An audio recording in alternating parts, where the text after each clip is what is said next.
तो बच्चों स्वागत करता हूं आपका विश्व भूगोल की इस श्रृंखला में। इसके पहले मैंने अफ्रीका महाद्वीप के बारे में आपको बताया हुआ है। तो अंटार्कटिका महाद्वीप और हमारा जो ऑस्ट्रेलिया महाद्वीप है और आपका अफ्रीका महाद्वीप है उसके बारे में मैंने पिछले लेक्चर में आपको सारी बातें बता दी हुई। आज हमारा जो महाद्वीप होगा वो हमारा दक्षिण अमेरिका महाद्वीप होगा। आज हम बात करेंगे दक्षिण अमेरिका महाद्वीप के बारे में, ठीक है। तो आइए स्टार्ट करते हैं। तो दक्षिण अमेरिका महाद्वीप को अगर हम देखें तो इसके पहले अगर हम इसकी बात करें दक्षिण अमेरिका महाद्वीप की, तो देखिएगा दक्षिण अमेरिका महाद्वीप के पहले जो उत्तरी अमेरिका महाद्वीप है, उत्तर अमेरिका महाद्वीप और दक्षिण अमेरिका महाद्वीप, तो दोनों की जो खोज हुई है लगभग एक साथ हुई है।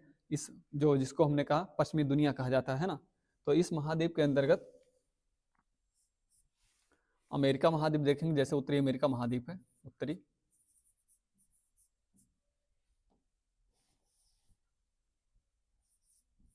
उत्तरी अमेरिका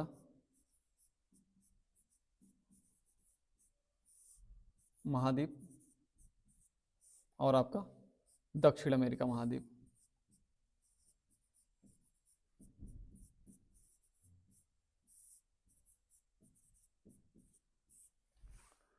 तो आप देखोगे जो उत्तर अमेरिका महाद्वीप है इसके अंतर्गत 3 देश आते हैं। यहां पर 3 देश आते हैं इस महाद्वीप के अंतर्गत, 3 देश हैं, ठीक है। और दक्षिण अमेरिका महाद्वीप के अंतर्गत देखोगे तो इसके अंतर्गत 13 देश आते हैं, 13 देश आते हैं, है ना। लेकिन बीच में आप देखोगे यहाँ पर ये वाला क्षेत्र जो है, ये वाला क्षेत्र, यहाँ पर भी कुछ देश हैं, जैसे इसको कहा जाता है मध्य अमेरिका। क्या कहते हैं? मध्य अमेरिका, मध्य अमेरिका, मध्य अमेरिका। और मध्य अमेरिका में देखेंगे तो 7 देश आते हैं, जैसे आपका ग्वाटेमाला हो गया, बेलीज हो गया, होंडुरस हो गया, निकारागुआ हो गया, कोस्टारिका हो गया और आपका पनामा सिटी हो गया। ये 7 देश कहाँ पर आते हैं? तो ये 7 देश मध्य अमेरिका के अंतर्गत आते हैं। कितने देश आते हैं यहाँ पर? तो मैंने कहा यहाँ पर 7 देश आते हैं, इसके अंतर्गत 7 देश, ठीक है, मध्य अमेरिका के अंतर्गत। और यहाँ पर कुछ कैरेबियाई देश हैं, ये कैरेबियाई क्षेत्र है, ये वाला इसको कहा जाता है कैरेबियाई क्षेत्र, कैरेबियाई क्षेत्र,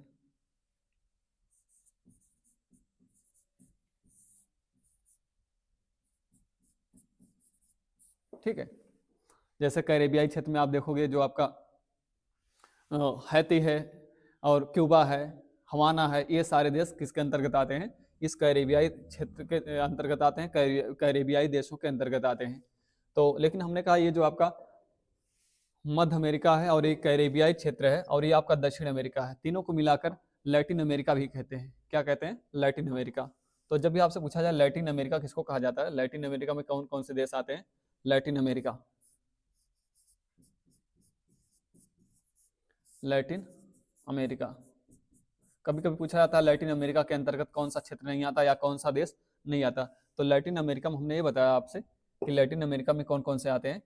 तो आप देखोगे इसके अंतर्गत मध्य अमेरिका,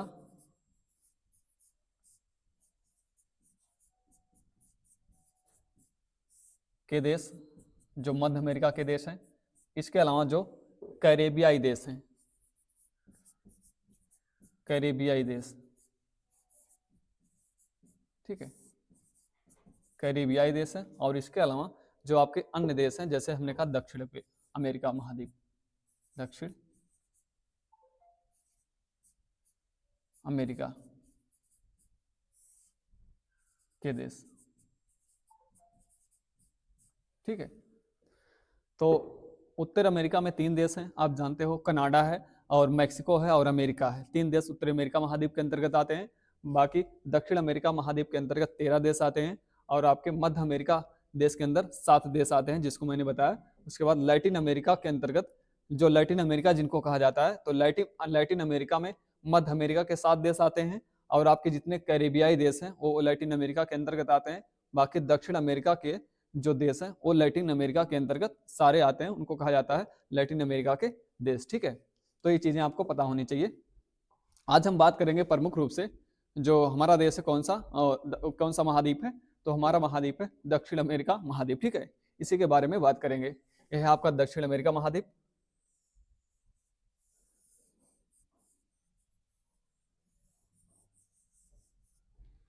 ठीक, इसी के बारे में बात करते हैं।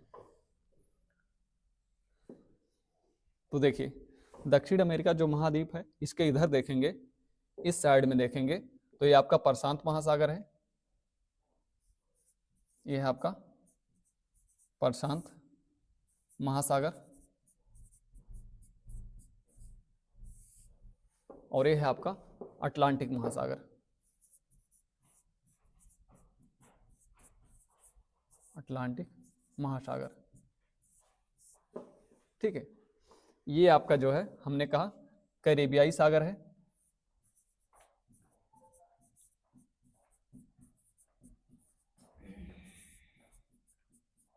कैरेबियाई सागर। और इसके बाद देखोगे मैक्सिको की खाड़ी है, ये मैक्सिको की खाड़ी। ठीक है, ये वाला क्षेत्र कहलाता है मैक्सिको की खाड़ी, ये वाला क्षेत्र कहलाता है कैरेबियाई सागर। और यहाँ देखेंगे बीच में एक पनामा नहर है जो मध्य अमेरिका और दक्षिण अमेरिका महाद्वीप को अलग करता है। तो पनामा नहर आपके मध्य अमेरिका और जो आपका दक्षिण अमेरिका महाद्वीप है, इसको मध्य अमेरिका कहने का मतलब वो जो 7 देश हैं, बेलीज, होंडुरास, निकारागुआ है, ये पनामा सिटी है, ये जो 7 देश हैं ये मध्य अमेरिका के अंतर्गत आते हैं। और मध्य अमेरिका, हमने कहा मध्य अमेरिका आपके दक्षिण अमेरिका महाद्वीप से, ये पनामा नहर से जो है अलग होता है। ठीक है, तो इधर प्रशांत महासागर है, इधर अटलांटिक महासागर है, एक कैरेबियाई सागर है और ये मैक्सिको की खाड़ी है। और यहाँ देखेंगे तो इस क्षेत्र के अंतर्गत ये वाला जो बिंदु है इसको कहा जाता है टेरा डेल फ्यूगो, टेरा डेल फ्यूगो। ठीक है, तो जो इसका अंतरिप है दक्षिण अमेरिका महाद्वीप का अंतरिप है, जिसको कहा जाता है टेरा डेल फ्यूगो, इसके दक्षिण में स्थित है टेरा डेल फ्यूगो।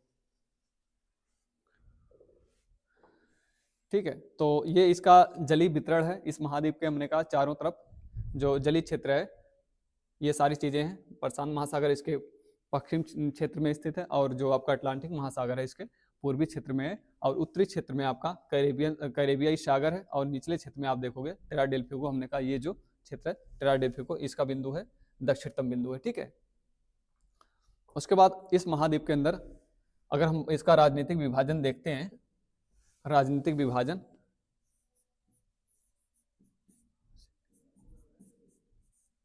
राजनीतिक विभाजन, दक्षिण अमेरिका महाद्वीप का राजनीतिक विभाजन। तो मैंने कहा कि यहाँ पर कुल कितने देशों की संख्या है, 13 देश हैं कुल, जो है कुल 13 देश हैं, कुल 13 देश। ठीक है, कुल देशों की संख्या 13 है। जैसे आप देखोगे जो सबसे बड़ा देश है इस महाद्वीप के अंदर वो कौन सा है, तो ब्राजील है, यह है आपका ब्राजील। ब्राजील है, और यहां देखोगे इसको कहा जाता है फ्रेंच गुयाना,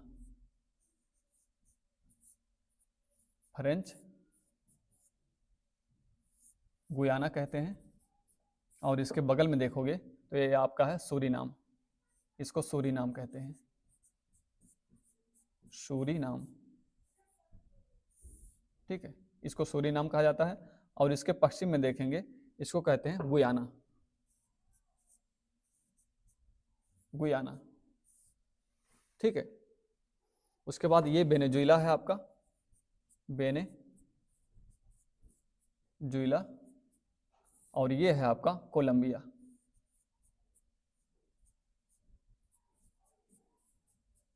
कोलंबिया। ये है इक्वाडोर, इसको इक्वाडोर कहते हैं, इक्वाडोर। इसकी राजधानी है क्योटो, और क्योटो जो है विश्व की सबसे ऊंचाई पर स्थित दूसरी राजधानी कहलाती है, इक्वाडोर। ठीक है, और ये वाला इसको हम पेरू कहते हैं, इस महाद्वीप के जो पश्चिमी छोर पर स्थित है पेरू है, और ये है आपका बोलीविया। बोलीविया, ठीक है। और ये है आपका पराग्वे, पराग्वे, और इसको कहते हैं उरुग्वे। ये है अर्जेंटीना, अर्जेंटीना। तो इसका जो राजनीतिक विभाजन है, और ये देश है आपका जो हमने कहा यहाँ से लेकर जो हमारी इंडीज पर्वत श्रृंखला है इस प्रकार से पूरा फैला हुआ है, उसी के किनारे किनारे इसको कहा जाता है चिली, ठीक है। तो इस प्रकार से राजनीतिक विभाजन है दक्षिण अमेरिका महाद्वीप का। 13 देशों में फैला हुआ है, हमने कहा 13 देश हैं कुल मिलाकर। तो ये सारे 13 देश हैं यहाँ पर, और एक यहाँ पर आप देखोगे तो द्वीप है छोटा सा, इसको कहा जाता है ऑकलैंड। यहाँ पर क्या कहते हैं इसको? ऑकलैंड कहते हैं, ऑकलैंड। और ऑकलैंड पर जो कब्जा है, जिसके राजनीतिक रूप से, जिसका अधिकार है राजनीतिक रूप से, वो है ब्रिटेन का, ठीक है। ब्रिटेन का अधिकार है इस ऑकलैंड द्वीप पर। तो कभी कभी आपसे पूछा जाता है ऑकलैंड जो द्वीप है ये किस महासागर में है?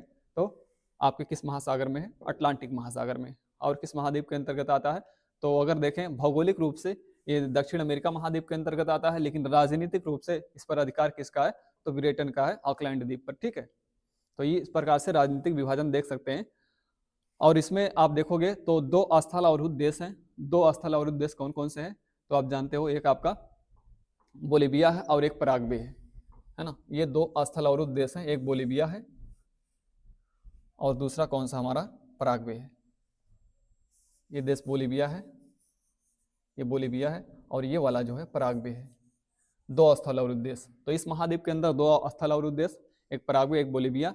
और उसके बाद ये जो इस महाद्वीप का जो सबसे बड़ा देश है वो ब्राजील है। तो ब्राजील देश की सीमाएं जो है सारे देशों से लगभग लगती हैं, 2 देशों को छोड़कर। तो 2 देश आप देखोगे, इधर एक इक्वाडोर है, इक्वाडोर, ठीक है, इक्वाडोर, और इधर है आपका चिली। इक्वाडोर और चिली को छोड़कर ब्राजील की सीमाएं जो है सारे देशों से लगती हैं। मतलब जो अन्य आपके 10 देश हैं सबसे लगती हैं ब्राजील की सीमाएं। तो पूछा जाता है ब्राजील देश की सीमा किस देश से नहीं लगती? तो आपका इक्वाडोर से नहीं लगती, बाकी जो है अर्जेंटीना से नहीं लगती, बाकी सारे देशों आप देख पा रहे होंगे यहाँ से लेकर ये, यहाँ से लेकर यहाँ से, इस प्रकार से ये ब्राजील है ना, ब्राजील है। सारे देशों से इसकी सीमाएं टच कर रही हैं, ये ब्राजील है, ठीक है। तो जब भी आपसे पूछा जाए तो ये पता होना चाहिए इक्वाडोर से और आपके चिली से इसकी सीमा नहीं लगती। तो राजनीतिक रूप से इस प्रकार से इसको विभाजित किया गया है। बाकी ये जो सबसे ऊंची राजधानी है बोलीविया की राजधानी, वो कौन सी है? लापाज, लापाज, लापाज। ये विश्व की सबसे ऊंची राजधानी कहलाती है। आप देखेंगे लापाज के नाम पर बहुत सारे ब्रांडों के नाम होते हैं, बहुत सारे ब्रांड होते हैं, इसीलिए होता है क्योंकि ये विश्व की सबसे ऊंची कैपिटल है, सबसे ऊंची राजधानी है, तो बहुत सारे ब्रांड इसी के नाम पर रखे जाते हैं, लापाज। तो ये लापाज जो है बोलीविया की राजधानी, ये विश्व की सबसे ऊंची राजधानी कहलाती है। और इसी देश के अंदर इक्वाडोर है, यहाँ पर क्योटो है, इसकी राजधानी क्या है? Kyoto, Kyoto. और ये विश्व की हमने कहा सबसे दूसरी सबसे सर्वोच्च राजधानी या ऊंचाई पर स्थित राजधानी कहलाती है क्योटो। तो दोनों राजधानियां लापाज और क्योटो इसी महाद्वीप के अंतर्गत आती हैं और विश्व की सबसे ऊंची राजधानियां हैं, ठीक है।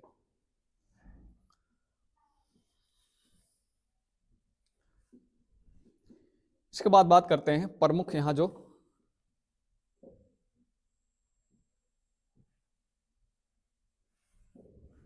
पठार हैं और मैदानी क्षेत्र हैं।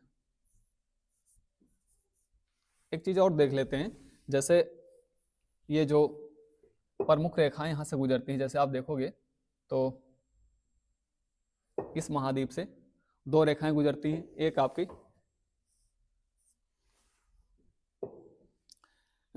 कौन सी रेखा है? एक आपकी जो है विषुवत रेखा है और दूसरी जो है आपकी मकर रेखा है, ठीक है। विषुवत रेखा, कर्क रेखा, ठीक है। हाँ, विषुवत रेखा है,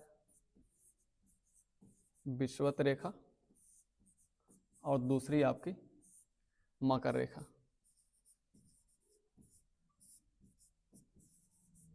मकर रेखा।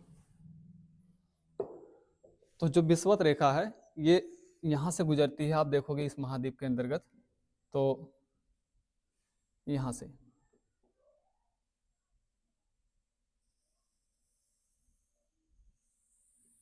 इस प्रकार से, और यहां पर देखोगे तो यहां पर रेखा गुजरती है जो विषुवत रेखा है, यहां से।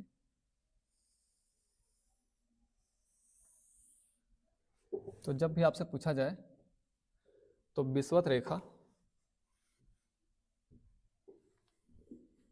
ये मकर विषुवत रेखा जो है यहाँ की, ये किन किन देशों से होकर गुजरती है, सॉरी, विषुवत रेखा है, हाँ मकर, उसके बाद मकर रेखा है, तो ये 3 देशों से होकर गुजरती है, 3 देशों से।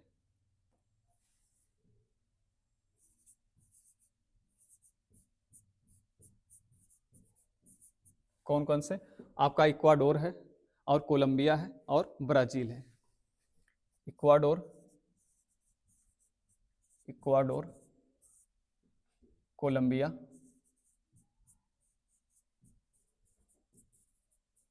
और आपका ब्राजील, ब्राजील, ठीक। इन 3 देशों से जो आपकी विषुवत रेखा होकर गुजरती है। बाकी मकर रेखा देखेंगे तो इस यह विषुवत रेखा, इसको हम लिख देते हैं विषुवत रेखा। बाकी यह है आपकी मकर रेखा।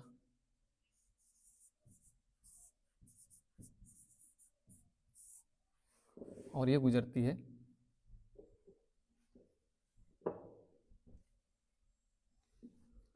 Chilli, Chile, Argentina, Argentina, Paraguay, और ब्राजील से, और ब्राजील से, ठीक है। तो जब भी पूछा जाए इस महाद्वीप के अंतर्गत आपकी विषुवत रेखा होकर गुजरती है, और आपकी जो है मकर रेखा होकर गुजरती है। विषुवत रेखा 3 देशों से, इक्वाडोर, कोलंबिया, ब्राजील से, और आपकी जो मकर रेखा है 4 देश से, चिली, अर्जेंटीना, पराग्वे और ब्राजील से होकर गुजरती है, ठीक है। इसके बाद अगर हम देखें इसके अंतर्गत, तो आपका जो प्रमुख पठारी क्षेत्र है, यहाँ पर प्रमुख पठार हैं,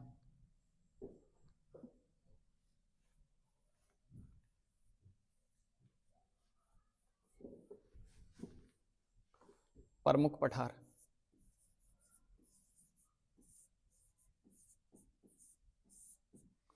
प्रमुख पठार। तो प्रमुख रूप से पठारों की जो बात करें इस महाद्वीप के अंदर, तो जैसे आप यहाँ देख पाएंगे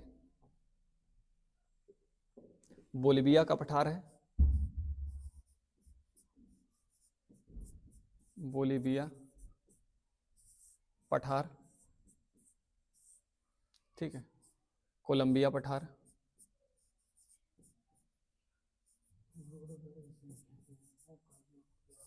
कोलंबिया पठार, और इसके अलावा बोलिविया पठार, और आपका हो गया कोलंबिया पठार। और यहाँ देखेंगे तो आपका है नीचे की तरफ, इसको कहा जाता है पेंटागोनिया का पठार,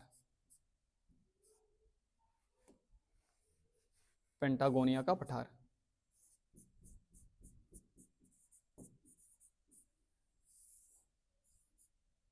पठार, ठीक है। ये प्रमुख पठार यहाँ विस्तारित हैं इस महाद्वीप के अंतर्गत। और यहाँ है ब्राजीलियन पठार, ब्राजीलियन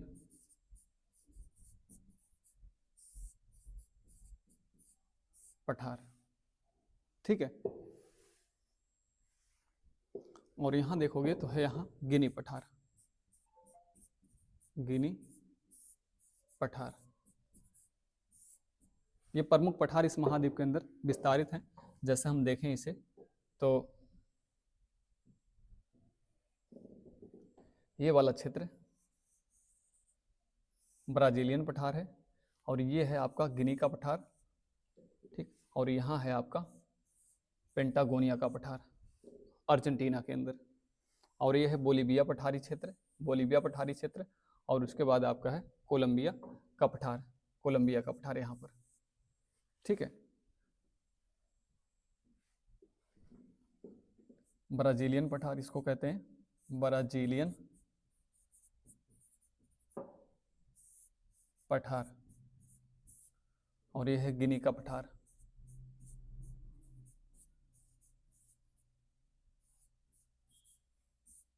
और ये है कोलंबिया का पठार।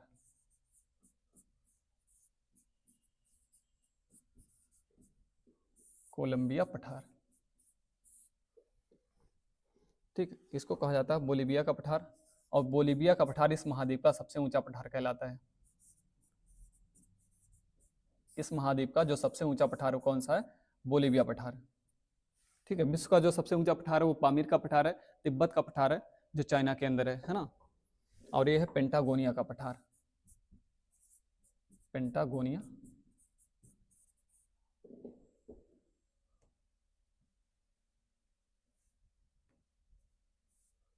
पेंटागोनिया पठार, ठीक है, अर्जेंटीना के अंदर। तो जब भी पूछा जाए तो प्रमुख पठारों के अंतर्गत ये सारे पठार इस महाद्वीप के अंतर्गत जो है स्थित हैं।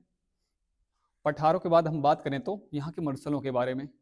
तो अगर पूछा है इस महाद्वीप में सबसे ऊंचा पठार कौन सा है, तो आप बताओगे बोलीविया पठार, इतना याद रखिएगा। बाकी ब्राजीलियन पठार है, पेंटागोनिया का पठार अर्जेंटीना देश के अंदर स्थित है, और जो है कोलंबिया का पठार कोलंबिया के अंदर, और गिनी का पठार जो है हमने कहा ये आपका जो क्षेत्र है कौन सा, फ्रेंच गुयाना के अंतर्गत, ठीक है। इसके बाद यहाँ के जो प्रमुख मरुस्थल हैं इस महाद्वीप के अंतर्गत, प्रमुख मरुस्थल, प्रमुख मरुस्थलों में हम यहाँ देखते हैं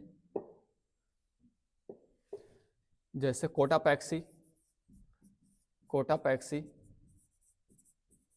और कोटापैक्सी के अलावा आपका है ओजस डेल सैलाडो, ओजस डेल सैलाडो, डेल सैलाडो,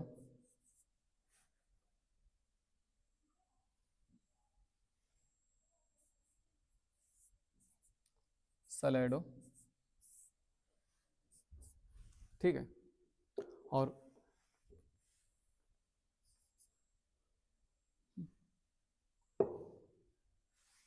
अच्छा हमने मरुस्थल लिखा हुआ है, इसको हमने कहा पर्वत कर लीजिए, पर्वत,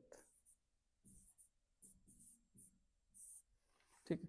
तो कोटापैक्सी और ओजस डेल सैलाडो, इसके अलावा आपका देखेंगे तो यहाँ पर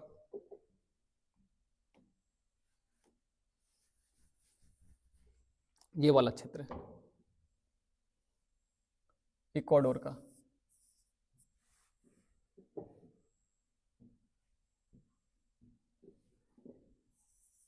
इक्वाडोर में आपका क्या पड़ता है? कोटापैक्सी, कोटापैक्सी,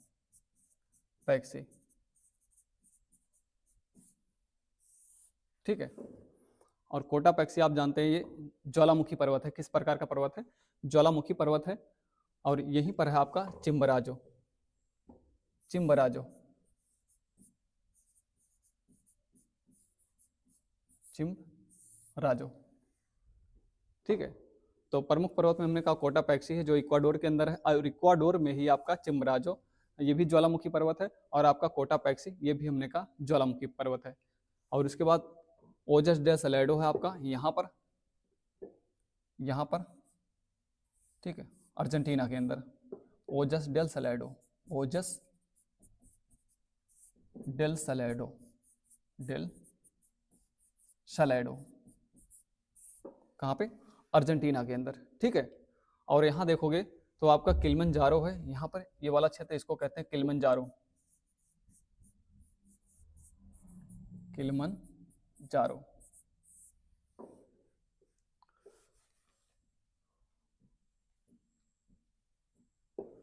तो हमने कहा किलिमंजारो,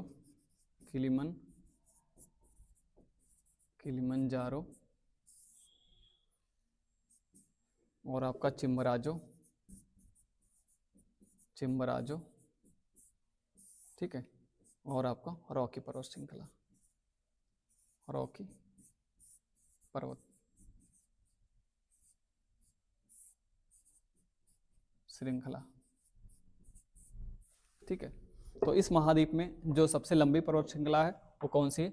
यहाँ से लेकर देखेंगे, यहाँ से लेकर इस प्रकार से फैली हुई है, इसको क्या कहा जाता है? ये आपकी रॉकी पर्वत श्रृंखला है। और रॉकी पर्वत श्रृंखला विश्व की सबसे लंबी पर्वत श्रृंखला है। इसके अंतर्गत, इस महाद्वीप के अंतर्गत, यहाँ पर हमने कहा जो पश्चिमी क्षेत्र में इसके पूरा जो चिली है, चिली के हमने कहा उत्तरी छोर से लेकर चिली के दक्षिणी छोर तक जो श्रृंखला फैली हुई है उसको कहा जाता है रॉकीज पर्वत श्रृंखला, वो क्या कहते हैं? एंडीज पर्वत श्रृंखला। ठीक है, तो एंडीज पर्वत श्रृंखला, इसको एंडीज पर्वत श्रृंखला कहते हैं, एंडीज। और एंडीज पर्वत श्रृंखला पर ही किलिमंजारो चोटी है, तंजानिया के अंदर, वो क्या कहते हैं? वो चिली के अंदर, चिली में। ठीक है, तो एक सेकंड, किलिमंजारो, हाँ किलिमंजारो नहीं, इसको एकांकागुआ कहते हैं, एकांकागुआ, एकांकागुआ। ठीक, तो ये जो इस छोर से लेकर चिली के उत्तरी छोर से लेकर दक्षिणी छोर तक आप देखोगे 7200 किलोमीटर तक, 7200 किलोमीटर तक जो श्रृंखला फैली हुई है, ये है आपका हमने कहा एंडीज पर्वत श्रृंखला। और एंडीज पर्वत श्रृंखला की जो सर्वोच्च शिखर वो एकांकागुआ है, और एकांकागुआ इस पूरे महाद्वीप की हमने कहा सर्वोच्च शिखर कहलाती है। तो आपसे जब भी पर्वत श्रृंखलाओं के बारे में पूछा जाए तो प्रमुख पर्वत श्रृंखला जो विश्व की सबसे लंबी पर्वत श्रृंखला है और इस महाद्वीप की भी सबसे लंबी पर्वत श्रृंखला वो आपकी एंडीज है। और इसके अलावा देखोगे कोटापैक्सी है, चिम्बराजो है। कोटापैक्सी ज्वालामुखी पर्वत है और चिम्बराजो भी हमने कहा ज्वालामुखी पर्वत है। कोटापैक्सी जो है सबसे ऊंचा ज्वालामुखी पर्वत कहलाता है, विश्व का सबसे ऊंचा ज्वालामुखी पर्वत है, सबसे ऊंचा ज्वालामुखी पर्वत।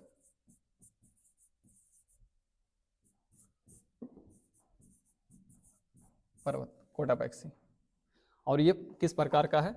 तो परसुप्त ज्वालामुखी पर्वत है, ज्वालामुखी। ठीक है, और ये आपका चिम्बराजो भी आपका कैसा है?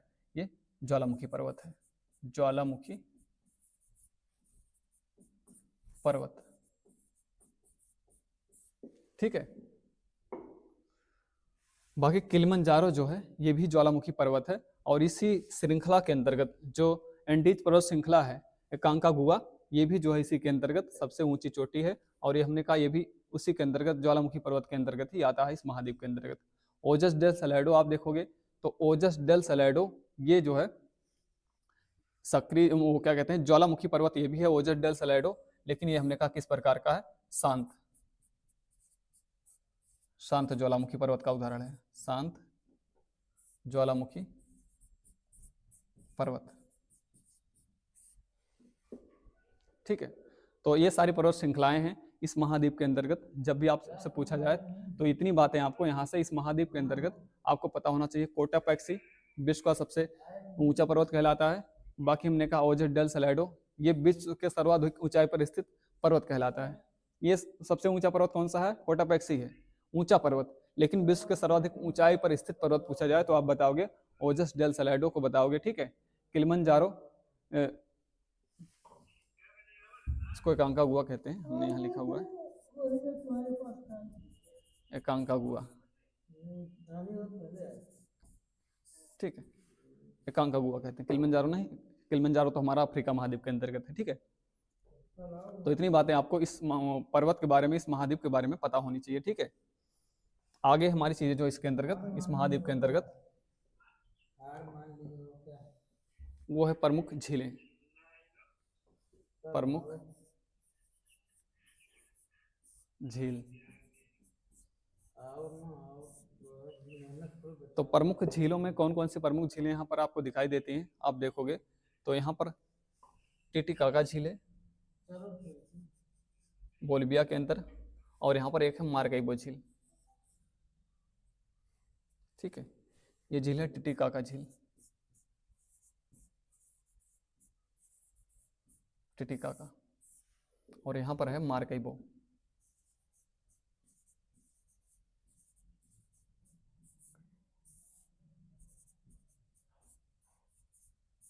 मार्काइबो झील ये वेनेजुएला में है। कहाँ पे? वेनेजुएला में।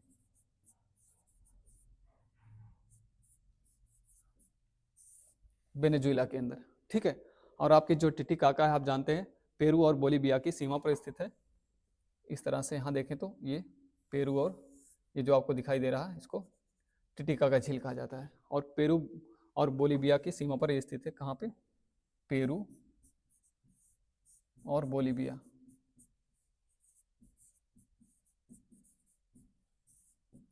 विश्व की नौकागम्य झील कहलाती है, विश्व की सबसे बड़ी नौकागम्य झील कहलाती है। विश्व की सबसे बड़ी नौकागम्य झील, विश्व की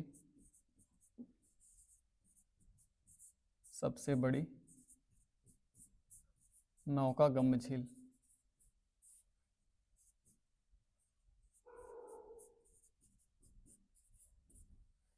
ठीक है। और विश्व के सर्वाधिक ऊंचाई पर स्थित झील, इसको कहते हैं विश्व की सर्वाधिक ऊंचाई पर स्थित झील। सर्वाधिक ऊंचाई पर स्थित झील। कितनी बार पूछा जाता है कि विश्व के नौकागम्य झील कौन सी, सबसे बड़ी नौकागम्य झील कौन सी है, या विश्व की सर्वाधिक ऊंचाई पर स्थित झील कौन सी है? तो कौन सी झील है? टिटिकाका। और टिटिकाका कैसी झील है? तो ये मीठे पानी की झील है। मीठे पानी की झील, मीठे पानी की झील।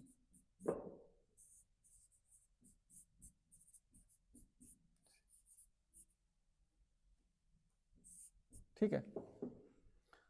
तो ये प्रमुख झीलें हैं इस महाद्वीप के अंदर, दक्षिण अमेरिका महाद्वीप के अंदर, जिनके बारे में आपको पता होना चाहिए। ठीक है। फिर हम देखते हैं यहाँ जो प्रमुख घास के मैदान हैं। पहले हम झीलों के बाद नदियों को देख लेते हैं, प्रमुख नदियां कौन कौन सी यहाँ पर। तो नदियों के बारे में आपको पता होना चाहिए कि कौन सी प्रमुख नदियां यहाँ पर बहती हैं। ठीक है। नदियां तो इसमें बहुत सारी हैं, लेकिन आपको दिखाई नहीं दे रहा होगा, तो इसको मैं अलग से बताता हूँ कि कौन कौन सी नदियां हैं।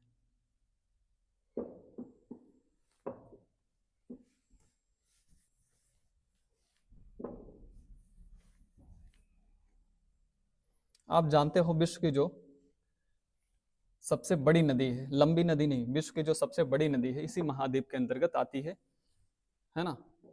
यहाँ से आप देखोगे, यहाँ से लेकर यहाँ तक इस प्रकार से एक नदी फैली है, इसको कहा जाता है अमेजॉन नदी। ये अमेजॉन नदी है। और इसी की एक सहायक नदी यहाँ देखेंगे तो इसको कहते हैं कुरु नदी। ठीक है। इधर इसको कहते हैं कुरु नदी। और यहाँ पर एक और है, इसको कहते हैं आर्निको नदी। यहाँ पर एक नदी, इसको कहा जाता है मडीरा नदी। ठीक है, प्रमुख नदियों में। और यहाँ देखेंगे तो पराग्वे नदी है, और यहाँ पर उरुग्वे नदी है, और एक है आपकी इधर पराना नदी। उरुग्वे, इसको कहा जाता है पराग्वे नदी,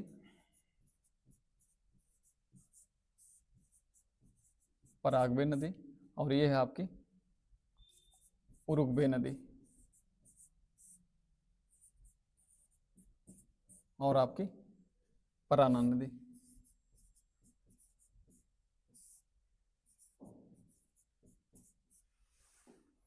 ठीक है। और इन्हीं तीनों नदियों के मध्य में जो तिरयाप का क्षेत्र पाया जाता है, तिरयाप का क्षेत्र कहा जाता है। तो तिरयाप का जो क्षेत्र है उस क्षेत्र को कहा जाता है ला प्लाटा का मैदान। ला प्लाटा का मैदान, ला प्लाटा का मैदान कहते हैं इसको। ठीक है, ला प्लाटा का मैदान। यहां देखेंगे तो इस वाले क्षेत्र में इस मैदान को कहते हैं ग्रान चाको मैदान। ग्रान चाको मैदान। आपसे बहुत सिंपल सा इतना पूछा जाता है, ग्रान चाको का मैदान किस देश, किस महाद्वीप के अंतर्गत है? अमेरिका महाद्वीप, ऑस्ट्रेलिया महाद्वीप, ऐसे दिया रहता है। तो ग्रान चाको का मैदान ये दक्षिण अमेरिका महाद्वीप के अंतर्गत ये मैदान है। आप देखोगे तो यहाँ जो बोलीविया है, आपका पराग्वे है, इन्हीं के मध्य में ये मैदान जो आपका ग्रान चाको मैदान जो है फैला हुआ है। ठीक है। बाकी यहाँ की प्रमुख नदी पराग्वे नदी है, उरुग्वे नदी है, और आपकी जो है पराना नदी है, और जिसके मध्य में जो मैदान विस्तारित है उसको कहा जाता है ला प्लाटा का मैदान। ठीक है। और ये जो है ये वाला क्षेत्र, इसको कहा जाता है अमेजन नदी।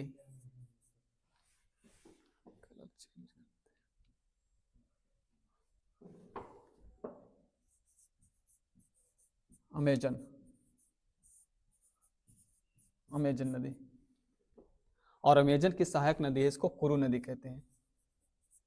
कुरु, कुरु नदी।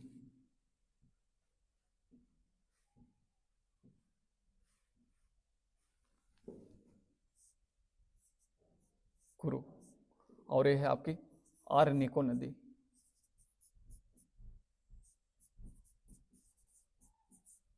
आर्निको। और इसको कहा जाता है मडीरा नदी।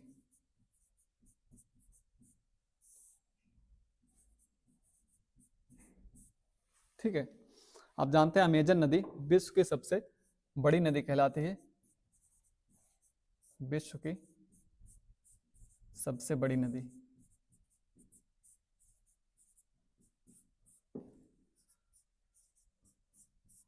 अपवाह के क्षेत्र से, अपवाह की दृष्टि से। ठीक है। लंबी नदियों में पूछा जाए तो लंबी नदी कौन सी है, तो आपकी आप जानते हैं नील नदी है, लेकिन हमने कहा अपवाह की दृष्टि से, अपवाह क्षेत्र। इसका जो अपवाह क्षेत्र है, मतलब इसकी जो सहायक नदियां हैं, वो हमने कहा जलग्रहण, उसका जो क्षेत्र है काफी, हमने कहा विस्तारित, काफी बड़ा है, इसीलिए सबसे बड़ी नदी आपकी अमेजन नदी कहलाती है। और अमेजन नदी के बाद देखेंगे इसके आसपास के क्षेत्रों में जो अन्य नदियां हैं, आर्निको नदी है, वेनेजुएला में बहती है, और कुरु नदी। कुरु और आर्निको दोनों कहाँ बहती है, वेनेजुएला देश के अंदर बहती है। और कुरु नदी पर ही आप देखोगे तो विश्व का जो सबसे ऊंचा जलप्रपात है, विश्व का जो सबसे ऊंचा जलप्रपात कौन सा है, एंजिल जलप्रपात। एंजिल जलप्रपात, जलप्रपात। ठीक है। एंजिल जलप्रपात ये कुरु नदी पर स्थित है और वेनेजुएला के अंदर। तो आपसे ऐसे पूछा आता है कि एंजिल जलप्रपात किस नदी पर है, तो कुरु नदी पर है। कुरु किसकी सहायक नदी है, अमेजन की सहायक नदी है। और जो है विश्व का सबसे ऊंचा जलप्रपात कौन सा है, तो आपका एंजिल जलप्रपात है। कहाँ पे है, तो वेनेजुएला के अंदर स्थित है। ठीक है। और ये मदिरा नदी उसी की सहायक नदी है। तो तीन प्रमुख नदियों के बारे में हमेशा आपको पता होना चाहिए, मदिरा नदी, आर्निको नदी और कुरु नदी किसकी सहायक नदी है। इसी में से एक पूछा जाता है, तो अमेजन की सहायक नदियां हैं। ठीक है। तो इतनी बातें यहाँ से आपको अवश्य पता होनी चाहिए। उसके बाद देखते हैं यहाँ के प्रमुख घास के मैदान।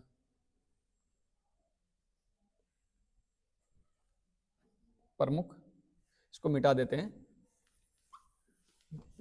प्रमुख घास के मैदान, या आपका जो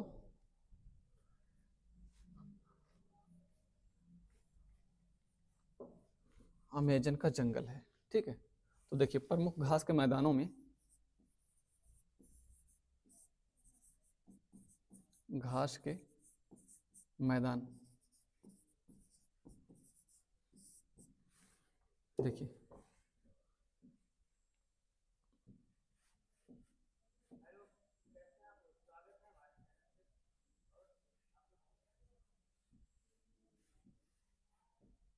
देखिए ये वाला जो क्षेत्र है,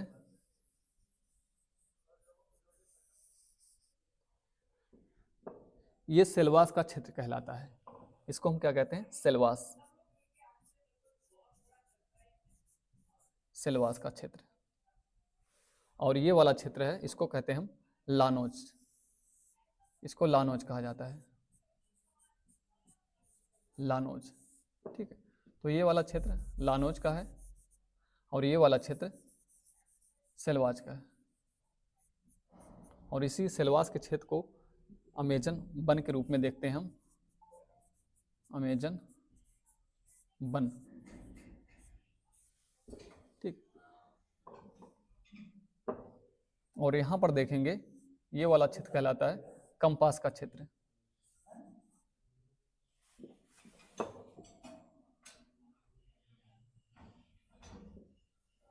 कंपास,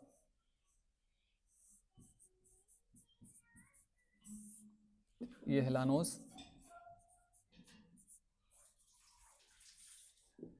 और ये है सेलवास।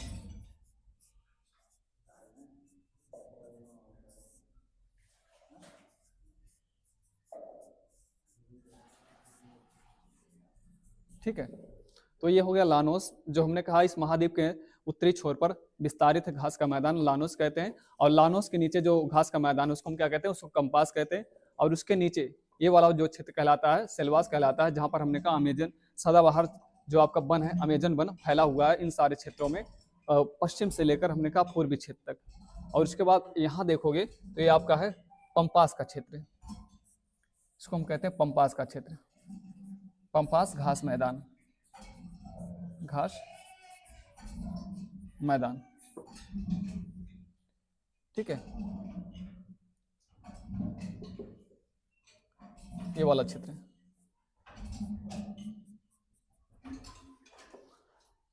तो जब भी पूछा जाए इस सारे क्षेत्रों के अंतर्गत जो आपके उष्णकटिबंधीय घास के मैदान है या शीतोष्ण कटिबंधीय घास के मैदान है, तो मात्र एक यहाँ पर देखोगे ये वाला क्षेत्र, इसको कहा जाता है शीतोष्ण कटिबंधीय घास का क्षेत्र। शीतोष्ण, शीतोष्ण कटिबंधीय क्षेत्र, कटिबंधीय क्षेत्र, ठीक है। तो जितने घास के मैदान विस्तारित हैं इस महाद्वीप के अंदर, जो केवल आपका पंपास घास का मैदान है ये शीतोष्ण प्रकार का है। बाकी सारे घास के मैदान इस महाद्वीप के अंदर, चाहे लानोज हो, कंपास हो, बाकी हमने कहा सेल्वास हो, ये सारे किस प्रकार के हैं, उष्णकटिबंधीय। तो ये जो सेल्वास है, सेल्वास में हमने कहा लंबी लंबी थोड़ी सी हमने कहा उष्णकटिबंधीय प्रकार की घास की भूमि आपको दिखाई देंगी। और बाकी अमेजन वन ये फैला हुआ पूरा, ये अमेजन वन है, तो इसको हम अमेजन वन कहते हैं। और ये विश्व का, धरती पर विश्व का फेफड़ा या पृथ्वी का फेफड़ा कहा जाता है इसको, पृथ्वी का फेफड़ा। पृथ्वी का फेफड़ा इसलिए या विश्व का फेफड़ा इसलिए कहा जाता है क्योंकि आप जानते हो जो सदाबहार वन है प्रमुख रूप से पूरे पृथ्वी के अंदर, पूरे पृथ्वी पर जो सदाबहार वन है प्रमुख रूप से यही पाए जाते हैं। और ये काफी हमने कहा सारे वनों से हर जगह जो विश्व का सबसे क्षेत्रफल के अनुसार सदाबहार वनों के अंतर्गत देखेंगे तो सबसे ज्यादा विस्तारित क्षेत्र यहीं पर है। और यहाँ पर हमने कहा ऑक्सीजन के ज्यादा उत्पादन होने के कारण इसको जो है विश्व का फेफड़ा या पृथ्वी का फेफड़ा कहा जाता है अमेजन वनों को, ठीक है। बाकी इसके ऊपरी क्षेत्र से मैंने आपको बताया कि ऊपरी क्षेत्र से जो है अमेजन नदी बहती है यहाँ से लेकर यहाँ तक, यहाँ से लेकर यहाँ तक। तो यहाँ पर मैदानों का निर्माण हुआ है और ये अमेजन के मैदान होते हैं यहाँ पर, इसको कहते हैं अमेजन का मैदान, अमेजन मैदान,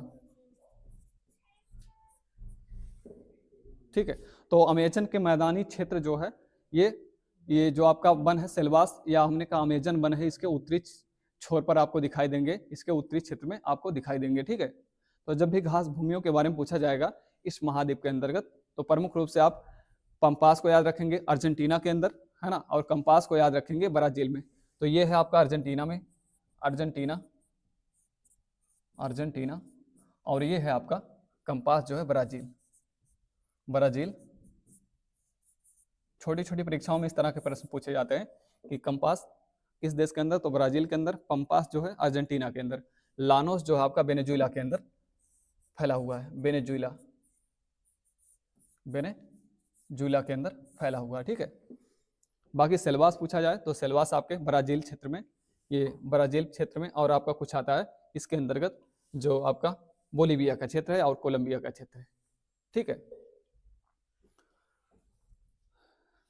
तो ये आपके शीतोष्ण घास के मैदान या उष्णकटिबंधीय घास के मैदान, तो ये केवल एक मात्र है आपका पंपास शीतोष्ण प्रकार का है। बाकी सारे ऊपरी क्षेत्र में आप देखोगे सारे किस प्रकार के हैं, आपके उष्णकटिबंधीय घास के मैदान है, ठीक है।